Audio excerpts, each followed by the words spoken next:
한 절을 보겠습니다.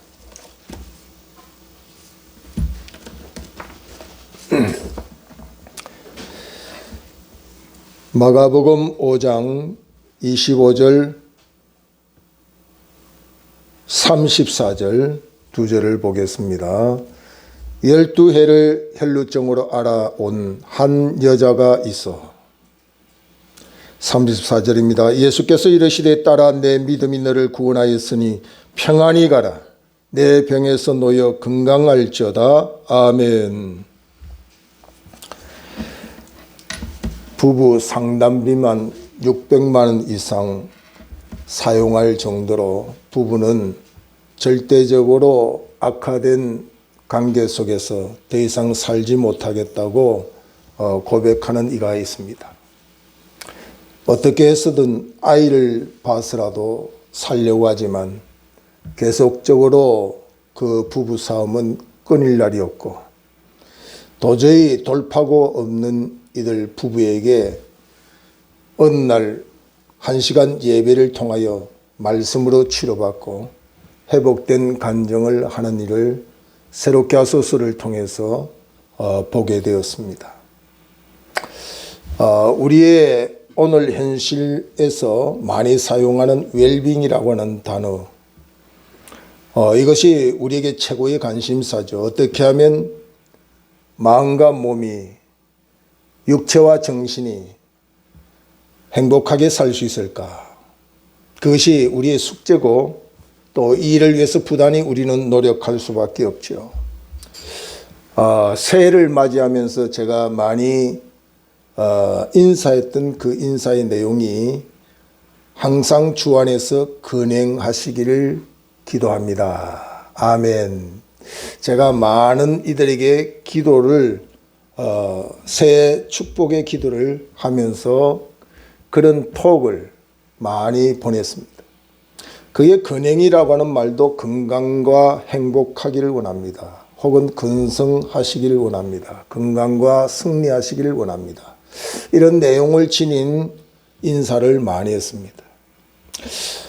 유튜브를 하는 많은 사람들 중에서 제게 톡톡한 것을 발견하고 이야기하는 사람들이 간간히 있습니다. 이정현 목사님의 설교는 외자 아니면 두자, 많으면 석자의 제목을 가지고 설교한다. 또 하나는 살롬이라고 하는 평화라고 하는 그 인사, 보통 누구 살롬 이렇게 쓰는데 저는 살롬을 전합니다. 이렇게 많이 톡톡하게 인사를 한다고 해서 저를 보면 살롬을 전합니다 하는 것이 생각난다고 그래요. 어쨌든 이 평안이라고 하는 거 행복이 아닐 수 없죠. 만 가지를 가지고도 우리의 마음이 평안하지 못하다 하면 행복하다고 말하지 못하기 때문이죠. 그래서 사람들은 평안이 어디 있을까? 어떻게 하면 웰빙할 수 있을까? 그래서 마음과 몸이 건강한 음식을 찾아 먹기도 하고 또 좋은 곳을 여행 가기도 합니다. 사람들이 모이면 최고의 관심이 이렇게 먹었더니 건강해지더라. 이렇게 했더니 행복해지더라. 그것이 사람들의 대화의 중심이 되었던 것입니다. 본문에는 12년 동안에 혈류병으로 고생했던 한 여인이 예수 그리스도를 만남으로 말미암아 치료받고 회복된 내용이 나옵니다. 12년이라고 하는 장기간의 고생 끝에서 세상 무엇으로도 해결할 수 없는 그의 고질적인 병이 치료되고 회복되어져서 우리들에게 전해주는 이 말씀은 바로 누구의 이야기가 아니라 오늘 우리들의 이야기일 수 있습니다. 오늘 바로 내가 예수님을 만나서 고질적인 영적, 육적인 병이 치료받는 시간이 될 수 있기를 주의 이름으로 축원합니다. 우리가 사는 동안에는 참 건강하면 얼마나 좋겠어요.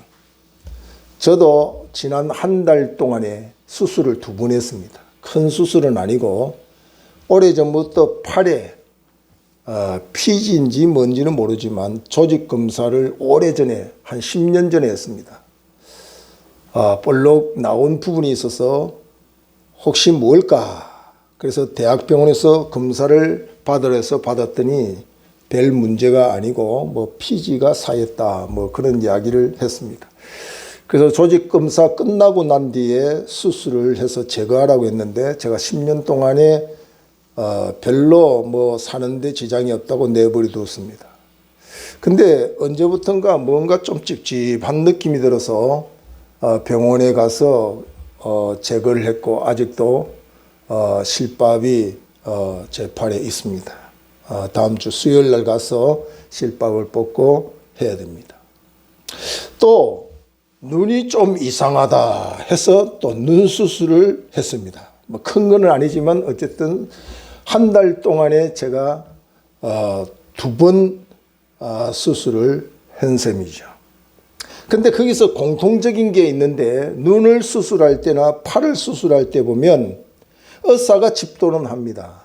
살을 찢고 소독을 하고 그럽니다. 근데 꼭 일주일 있다 오십시오. 혹은 2주 있다 오십시오 하고 약을 처방하고 시간을 투자하게 합니다. 바로 의사가 끄매든지 완벽하게 치료하면 될 텐데 왜 이렇게 시간을 투자할까?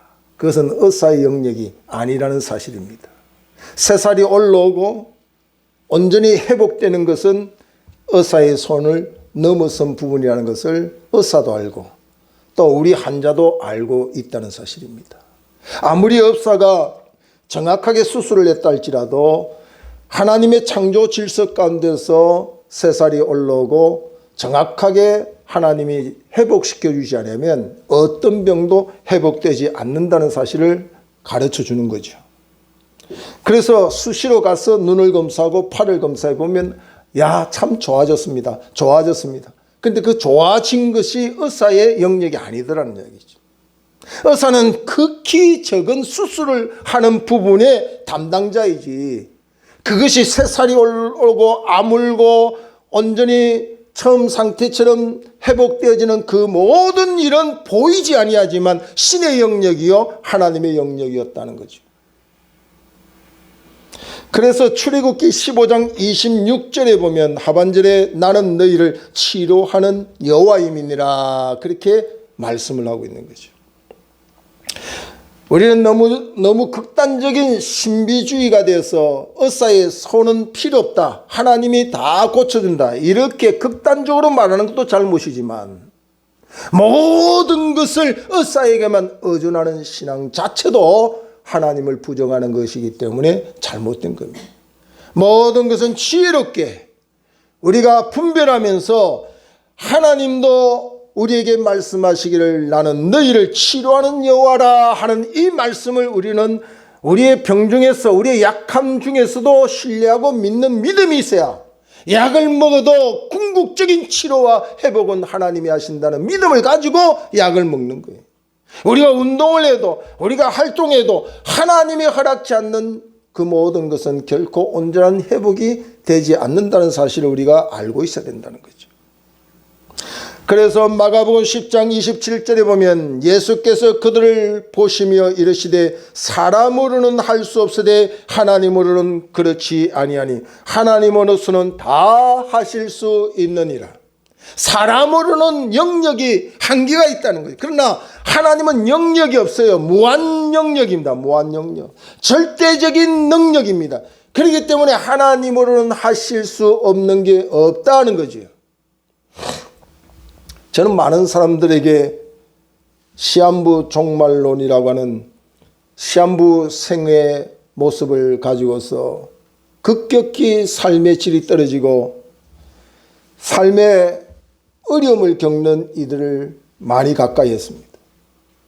그 사람들에게 할 수 있는 일이 아무것도 없었습니다. 세상의 어떤 방법으로도 그들은 이제 더 이상 손을 쓸 수 없는 단계라 위로할 수 있는 그러한 부분이 없었습니다. 그러나 출애굽기 15장 26절 마가복음 10장 27절 말씀을 그대로 소개해서 이 말씀 하나 붙들고 회복된 일들을 저는 많이 보았습니다. 나는 너희를 치료하는 여호와임이니라 하는 말씀을 의사의 손이 더 이상 치료할 수 없는 그 사람이 믿음으로 받아들일 때 하나님을 신뢰하고 하나님은 사람은 알 수 없으되 하나님으로는 할 수 있는 이라는 이 믿음을 가지고서 하나님 앞에 신앙으로 매달린 이들의 그 불치의 환경 속에서 회복된 감정들을 저는 많이 체험했습니다.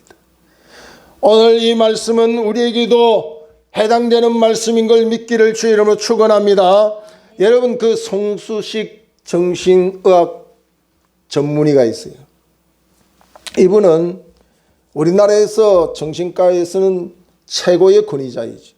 그러나 그의 아내가 말기암에 걸려서 죽음의 길을 걷게 됐습니다. 아내의 눈은 남편을 향하여서 말없이 보고만 있습니다. 이 송수식 박사의 마음에는 내가 그래도 최고의 한 부분의 의사인데 내 아내가 지금 나를 이렇게 지극히 바라보는 이유는 뭘까? 그것을 생각해 보니까 너무나도 가슴이 아프다는 거지. 자기는 아내에게 손 하나 쓸 수 없는 무지하고 무익한 사람인데 아내는 살 소망을 가지고 남편을 바라보고 있지만 하나도 보탬이 되지 않는 자신의 그 한계를 보고서 가슴 아파하면서 아내를 떠나보내는 일을 하고서 그는 너무너무 마음이 괴롭고 괴로워서 죄의식에 사로잡혔어요. 그리고 다시는 재혼하지 않는 그런 단계까지 갔습니다. 우리가 세상을 살다 보면 가장 힘든 일이 뭘까? 우리의 힘으로 역부족인 상황을 만날 때 그때가 가장 힘들죠. 내가 할 수 있는 상황을 만나면 무슨 걱정이 되겠어요? 근데 내가 할 수 없는 상황이 우리가 살아가는 사건 속에서 늘 우리 앞에 보여주고 있기 때문에 우리가 이것이 괴로운 거죠. 여러분, 물에 떠내려가는 자식을 돈 많이 가지고 있는 재벌 아버지가 그를 건질 수 있으면 얼마나 좋겠어요. 그 돈 가지고 안 되는 거죠.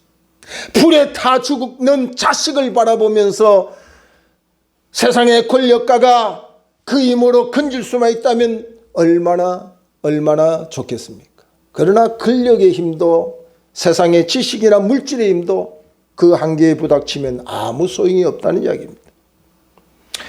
오늘 예레미야 레기 15장 25절 이하에 보면은 이 12의 혈루증에 걸린 여인이 지금 가지고 있는 이 질병, 이 혈루증에 대하여 그게 나옵니다.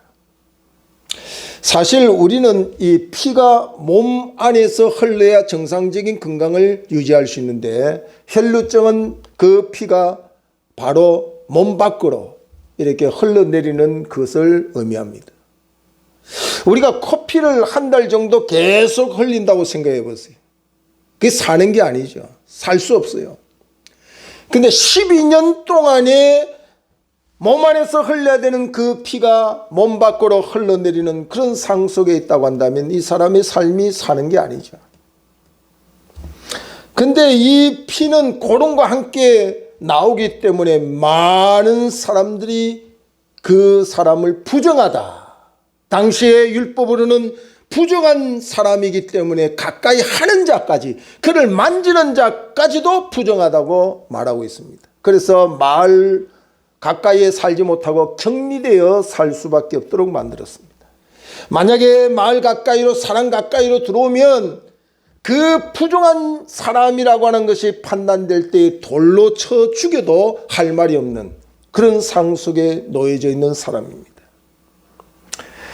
이 여인의 현 상황을 26절에 이렇게 소개합니다. 많은 의사에게 많은 괴로움을 받았고 가진 것도 다 허비하였으되 아무 효임이 없고 도리어 더 중하여졌던 차에, 이 여인의 현상은 수단과 방법을 가리지 아니하고 자기 고질적인 문제를 해결해 보겠다고 여러 가지로 수고하고 애썼는데 나아지는 게 아니라 더 안 좋은 방향으로 그의 현상이 되어졌다는 사실을 소개하고 있습니다. 근데 이 여인이 어떻게 해서 치료받고 회복되어졌는가 하는 것이 오늘 우리들에게 주목할 부분이 아닐 수가 없지요. 장기간 고난 속에 있는 이 여인의 모습 속에서 우리들의 삶의 모습에도 장기간 내 육신적으로 영적으로 고질적인 문제가 없는지를 한번 돌아봐야 됩니다.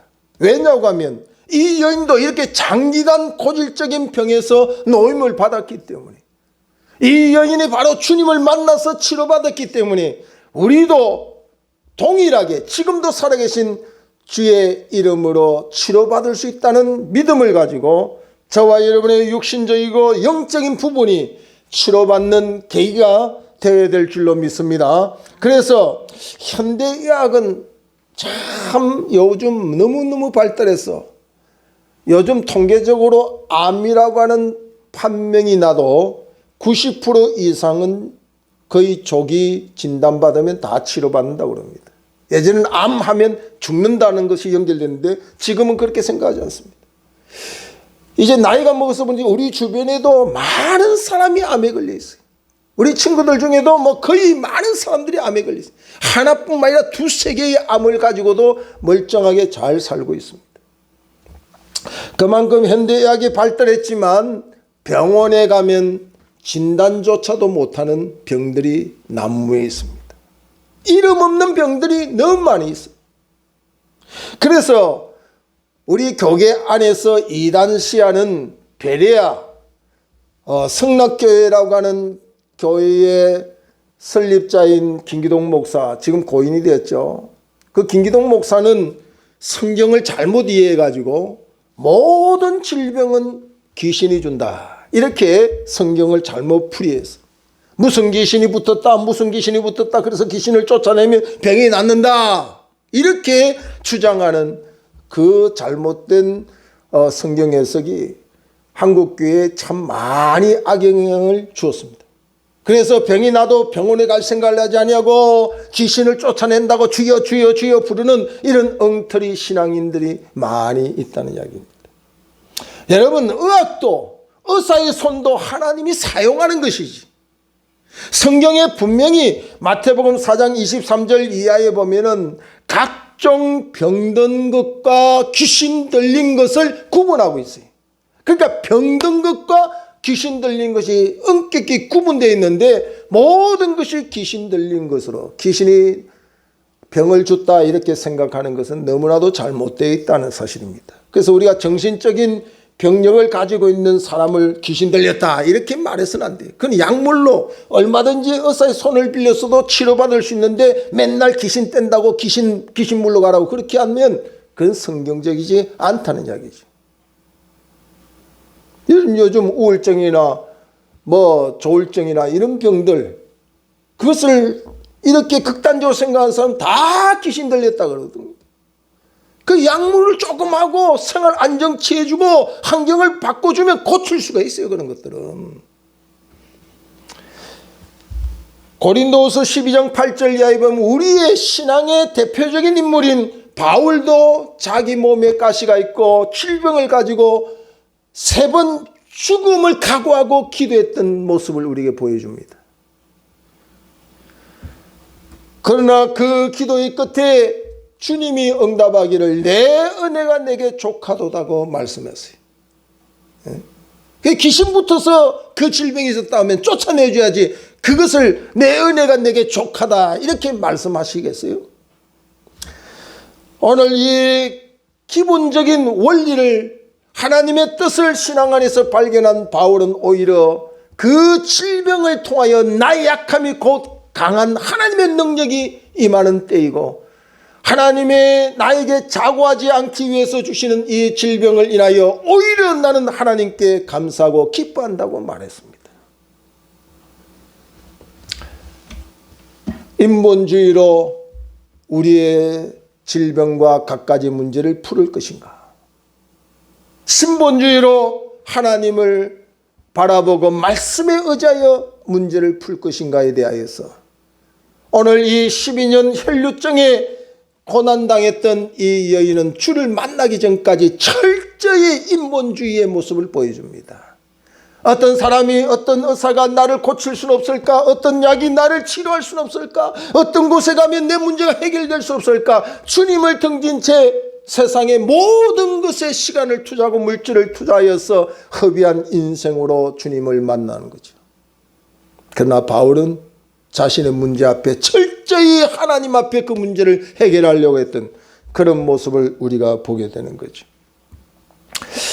장기간의 이 고질적인 문제를 통하여서 이 여인의 모습은 자기의 인본주의의 그 상황 속에는 헛수고의 결과밖에 없었다는 사실을 우리에 보여주는 거죠. 사람이 기대에 반비례된 결과를 바라볼 때 사람이 실망하죠. 의외로 요즘은 로스쿨이 있어서 법조인이 되는 길이 많이 열려 있죠. 그러나 예전에는 로스쿨이 없었고 사법고시를 통해서만이 법조인의 길을 걷기 때문에 굉장히 지금보다 많이 좁았죠. 그 길이 너무 좁았습니다. 날고 뛴다는 사람이 다 그것을 통해서 법조인의 길을 가려고 했지만 그 길은 너무 좁아서 아무나 가지를 못했어요. 내 주변에도 자기 학교에서 전교 1등 했다 이런 사람들, 대단한 수제자들이 지금 거의 폐인이 되어서 자기 홀로 생활조차 못하는 사람들도 많이 있습니다. 왜 그런 줄 아세요? 이 사법고시를 여러 차례 도전하다가 자기의 머리는 뛰어났고 많은 사람의 인정을 받았고 자기는 분명히 이 일을 통하여서 법조인으로 그 길을 갈 수 있다고 믿었는데 안 되는 거예요. 매번 낙방하는 그 반복된 실패 속에서 삶의 의욕이 상실되고 대인관계가 기피되고 어려움을 겪는 이들이 우리 이웃에 많습니다. 혹이나 우리들의 삶 속에서 내 딴에 노력하고 애쓰는데 부지런히 떨고 남보다도 일찍 일어나서 일을 하는데 내 생활은 바뀌지 아니하고 내 경제의 삶은 바뀌지 않고 내 육체의 질병은 여전하고 내 환경은 여전히 힘들고 어려운 내 삶을 바라보면서 실망하고 낙심하지는 않습니까? 에레미야 2장 13절에 보니까 생수의 근원 하나님을 버리고 우리가 하는 일을 정확하게 소개해 주기를 너희는 웅덩이를 파되 웅덩이가 구멍이 뚫린 웅덩이를 파서 그곳에 물을 저축하려고 하는 어리석은 자이라고 하는 사실을 소개하는 거죠. 내 구멍이 뚫리지 아니야. 그곳에 물을 저축할 텐데 인본주의의 삶의 모습은 구멍 뚫린 곳에 물을 채우려고 하는 어리석은 자의 삶이라고 하는 사실을 보여주는 거죠. 그 헛수고의 삶을 산다는 거죠. 인간관계의 문제점을 안고 사는 이 여인처럼 우리들이 사는 이 세상 속에서 이 사랑과의 관계 속에서 우리를 피곤하게 하고 고달프게 하는 일들이 너무 많이 있죠. 여러분, 욥에게 가까운 친구들이 와서 욥의 환난 가운데 위로했습니다. 근데 사람이 참 신기해요. 욥의 친구들이 욥에 가까이 와서 욥을 위로했지만 사실은 욥의 위로가 되지 않았어요. 오히려 욥에게 비판하고 판단하고 너가 죄를 지었기 때문에 그런 환난을 당하고 있지 이렇게 함부로 말을 하고 있어서 욥의 고난을 더 크게 했던 결과를 주었습니다. 여러분, 우리 주변의 사람들에게 그런 것을 우리가 많이 받을 수가 있어요. 요셉은 형들을 친형을 통해서 애굽의 종으로 팔려가는 그런 상황 속에 놓여졌습니다. 다윗은 자기의 친아들이 자기를 죽이려고 칼을 들고 자기를 가까이 했습니다. 예수님은 12제자 중에 돈깨를 맡은 가룟 유다를 통해서 십자가에 내어줌을 당하고 있습니다. 여러분, 이 사람이 우리를 하나님이 창조하실 때 돕는 자로 사실 창조했거든요. 아담에게 하를 주실 때도 돕는 자로 줬지만 우리 인간이 사람 인자를 보면 서로 의지하고 기대지 아니하고면 사람 인자가 되지 않고 하문을 보면은 8팔자가 되는 거예요. 그러니까 서로 의지하고 도와주면서 살기를 원하는 게 하나님의 뜻인데, 인간이 죄로 말미암아 도와주기는커녕 시기하고 질투하고 분쟁하고 이간질시키고, 그런 결과로 사랑관계가 우리를 피곤하게 하고 고통을 주는 일들이 많이 있다는 이야기죠. 이 여인은 사람으로 사는데 마을로 가까이 가지 못하고 형제와 가까이 살지 못하고 격리되어 있는 이 여인의 고통이 얼마나 크겠어요. 저는 우리 어머니가 요양병원에 92살, 3살 때 아마 그 무렵에 입원을 한 것 같아요. 어머니 물론 동의를 얻고 입원을 시켰죠. 움직이기가 불편하고 의사의 손이 필요하니까. 그러나 지금도 가슴 아픈 것은, 나는 요양병원이 어머니를 더 편하게 모실 수 있다. 왜냐하면 33대 정확한 시간에 밥을 주고 또 아프면 의사의 손이 있기 때문에 나는 참 최상의 좋은 환경이라고 생각하고 보냈어요. 지금도 마음이 너무 그 생각하면 괴롭습니다. 많은 사람들이 요양병원은 죽기를 기다리는 사람들이 죽음을 위하여서 그곳에 간다고 하는 이야기를 저는 전혀 그렇게 생각을 하지 않았어요. 그러나 그곳에 의사가 그를 괴롭히고 뭐 다른 것이 괴롭히는 게 아니라 이 가족과 격리되어 있다는 이 사실, 가까운 사이에 함께 살지 못하는 그 자체가 죽음이라는 거죠. 그게 힘든 거예요.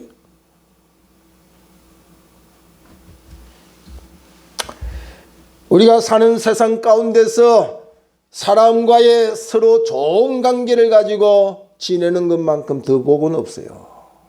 그래서 우리가 사람 잘 만나는 복이 얼마나 큰지, 저는 우리 아이들을 통해서 기도할 때마다 저들이 세상적으로 잘난 것이 물론 있을지 모르지만 그것은 둘째하고라도 좋은 만남을 허락해 주십시오. 좋은 만남을 허락해 주십시오. 만남의 복을 허락해 주십시오 하는 기도를 빠지지 않습니다. 그건 우리 인간의 힘만 가지고 안 되기 때문에, 그건 신의 영역이 분명히 있기 때문에. 사람 잘 만나면 그 인생이 달라져요. 미군 부대에 구두 닦기만 하고 미래가 없던 한 소년이 성실하게 구두 닦는 모습을 보고 미군이 자기 고향 집으로 데려가서 양아들 삼아 교육시켜서 오늘날 극동방송국의 이사장이 된 거 아닙니까? 사람 제대로 만나면 그 인생이 바뀌어요. 우리 아자는 이 사랑의 교회 오정현 목사님이 옥하는 목사님을 잘 만날 수도 있었고, 또 그 동생 오종원 목사님이 대전의 새로남교회라고 대전에서 제일 큰 교회를 하죠. 근데 그 오종원 목사님도 미국에서 자기 나름대로 공부한다고 박사과정을 발 때에 이 새로남교회를 소개해 주었어요. 옥하나 목사님이. 그때 이 사람의 선택에 따라서 오늘을 이룰 수 있죠. 여러분, 수많은 사람들이 박사 딴다고 해서 다 잘 됩니까? 예? 박사가 판을 치는 시대입니다. 이번에 우리 주연이 졸업 때도 보니까 박사가 얼마나 많은지 몰라요. 야, 저 박사들이 다 어디서 뭘 할까 생각해요. 그때에 이 판단을 잘하고 새로운 교회를 향해서 걸어왔던 오정훈 목사는 지금 합동측의 총회장이 되어 있고 사역을 잘하고 있지 않습니까? 저와 여러분의 삶의 여정 속에 하나님께서 좋은 만남을 주시기를 주의 이름으로 축원합니다. 장기간의 우리의 고통, 우리에게도 있을 수 있어요. 무엇 때문에 나는 이렇게 오랫동안 고질적인 병을 지니고 있을까? 이렇게 오랫동안에 내가 왜 이렇게 고난을 당하는 문제가 무엇일까를 오늘 이 시간 주님 앞에 내어놓아야 돼. 내 수고하는 정반대로 그 고난과 고통의 헛수고의 연속의 시간들을 지냈던 것을 솔직히 주님 앞에 내려놓습니다. 철저히 사람 관계가 돕는 관계가 아니라 이렇게 원수의 관계가 되고 담이 쌓이고 어려움을 겪는 일까지도 우리 힘으로 안 되기 때문에 주님 앞에 내려놓으세요. 분명히 주님이 다시 말씀하십니다. 마가복음 10장 27절에 예수께서 그들을 보내시며 이르시되 사람으로는 할 수 없으되 하나님으로는 할 수 있느니라. 시편 147편 2절 3절에 보면 여호와께서 예루살렘을 세우시며 이스라엘의 흩어진 자를 모으시며 상심한 자들 고치시며 그들의 상처를 사매시는도다. 회복해 하시는 이가 오직 하나님이시라는 사실을 소개해 주고 있습니다.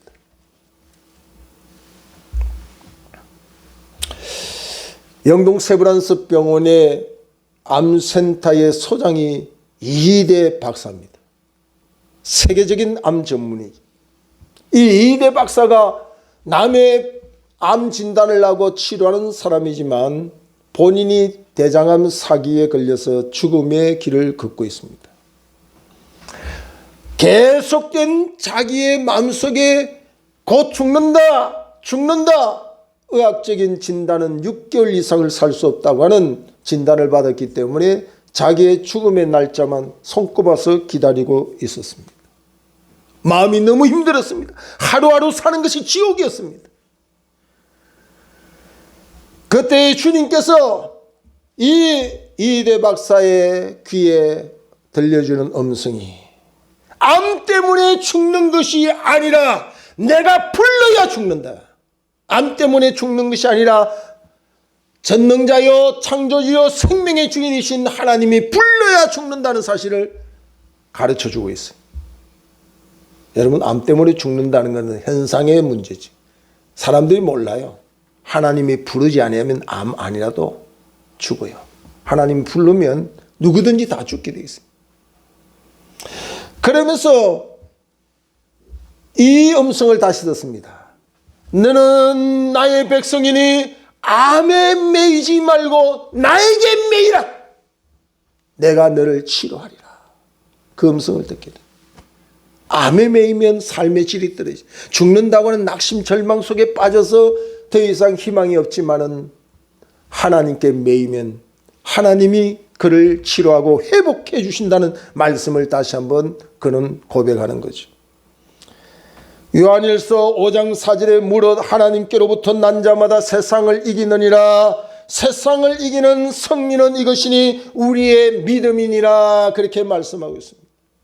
하나님에 대한 신앙, 절대적인 믿음이 우리를 고질적인 문제에서 삶의 헛수고의 현장 속에서 장기간의 우리의 문제 속에서 치료받을 수 있다는 사실을 오늘 이 여인에게도 소개하고 있습니다. 27절에 보면 예수의 소문을 듣고 무리 가운데 끼어 뒤로 와서 그의 옷에 손을 대니 이는 내가 그의 옷에만 손을 대어도 구원을 받으리라 생각함일러라. 여러분, 예수님에 대한 소문을 저와 여러분 하루 이틀 듣는 게 아니잖아요. 여러분 설교를 하루 이틀 듣는 거 아니잖아요. 오늘 이 시대에도 수많은 사람이 예수님을 추종했을 텐데 이 여인만 예수님의 소리를 들었겠어요? 여러분, 아무리 좋은 소리, 생명의 소리, 주님의 소리가 우리 가까이에 들려진다 할지라도 못 듣는 사람은 못 듣는 거예요. 그리고 듣는 것만이 중요한 게 아니에요.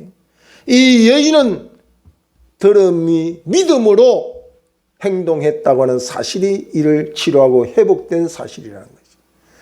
오늘 이 시간에 똑같은 예배의 시간에 저와 여러분이 예수님의 음성을 듣는 기회가 주어졌습니다.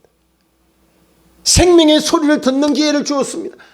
오늘 이 여인처럼 이 생명의 소리를 듣고 나의 고질적인 문제도 사람은 알 수 없으되 주님은 하실 수 있다는 이 믿음으로 행동할 수 있느냐? 예수님의 옷자락만 만져도 내 병이 치료된다는 믿음의 확신이 분명히 있느냐? 바로 저와 여러분이 기억해야 됩니다. 이 여인이 예수님의 옷자락을 만진 것은 오늘 우리가 드려지는 예배라는 사실을 기억해야 됩니다. 우리 현상적으로 예수님께 가까이 가서 예수님의 옷자락을 만지는 게 아니라 오늘 이 시간도 이 여인이 가진 믿음과 행위를 통하여서 이 예배 한 시간 여기에 주시는 말씀 하나만 붙들어도 내 고질적인 문제가 해결될 것이라는 믿음을 가지는 게 중요하다는 거죠. 그 어떤 사람은 예배 한 시간 만에 자기의 고질적인 문제가 해결되고 어떤 사람은 수십 년을 예수 믿고 설교 들어도 아무 효과도 보지 못하는 사람도 있다는 사실입니다. 27절 28절을 다시 보면 예수의 소문을 듣고 무리 가운데 끼어 뒤로 와서 그의 옷에 손을 대니 이는 내가 그의 옷에만 손을 대어도 구원을 받으리라 생각함이니라. 40일 금식을 해야 구원을 받고 문제가 해결된다고 하는 게 아니라 옷만 잡아도, 옷자락만 잡아도, 예배 1시간만 바로 드려도 내 문제가 해결된다는 이것이 믿음이라는 거예요. 여러분, 이 여인이 부정한 여인으로 율법으로 격리된 상태에서 예수님의 옷을 만진다, 군중 속에 들어왔다는 것은 발각되는 날 그날은 바로 돌로 쳐 죽음을 당해요. 이 여인이 예수님 가까이 왔고 사랑 가까이 왔고 예수님의 옷을 만진 것은 생명을 투자하기까지 목숨 건 행위라는 거죠. 우리 예배가 이 목숨을 거는 대가를 지불하고 있느냐는 거죠. 우리 예배가 정말 이 여인의 중심처럼 간절하게 예배를 드리느냐. 예배 1시간만이라도 내가 정직하게 진실하게 예배드리면 내 고질적인 문제가 해결될 것에 대한 믿음을 가지고 예배하느냐. 그게 중요하다는 거예요. 여러분, 예배의 대가를 얼마나 지불하고 예배드립니까? 여러분이 믿음으로 행동하는 그 시간, 이래서 안 되고 저래서 안 되고 해봐도 안 되고 안 된다 하는 부정적인 생각을 가지고 예배하면 아무 소용없습니다.